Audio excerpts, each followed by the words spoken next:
Hello. Welcome to another Black History Moment. We're reading from Black Saga. 1600. African slaves in Latin America. Records indicate that slave trading was a brisk business in Latin America. By this time, more than 900,000 slaves had been brought there. Slave revolts increased, reflecting both the number of slaves sold in this part of the Western Hemisphere and the harsh and cruel treatment they received. Slaves were regarded as money-making machines. They worked in almost every area of business: mines, ranches, plantations, docks, and industry shops, and in the homes of their owners. Because Africans were plentiful and could be acquired cheaply, the slave trade flourished in the Americas. Portugal, Spain, and France, nations that controlled most of the American waters, controlled most of the trade. 1612. Tobacco planted in Virginia. Tobacco, introduced by Captain John Rolfe, was first planted in Virginia in this year. The tobacco was a mild species brought from the West Indies. It became especially popular in the colony, and by 1619 about 20,000 pounds were harvested. It became an important cash crop for the Jamestown settlement, though King James of England declared tobacco dangerous to the lungs. 1619. First African settlers reach North America. On August 20th, a Dutch ship arrived in Jamestown, Virginia, carrying Captain Jope and a cargo of 20 Africans.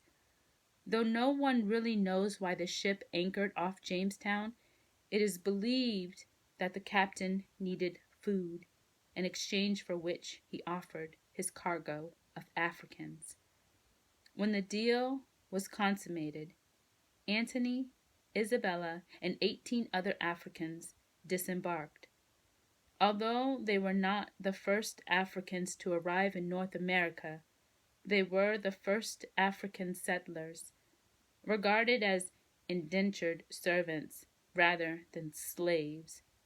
15 were purchased to serve their redemption time, working for Sir George Yardley, the governor of Virginia and proprietor of the 1,000-acre Flowerdew Hundred plantation. Thousands of whites used indentured servitude, that is, they sold their labor for a number of years in payment for passage, as their means of coming to the colonies. Some came of their own free will, others involuntarily. Enterprising individuals, paupers, dissenters of all kinds, prisoners, prostitutes, vagabonds, and others, were sold to the highest bidder as soon as they arrived. If a ship was not filled, many captains encouraged their crew to kidnap people from the streets of London and Bristol. Life for the white indentured servant was similar to that of the black indentured servant.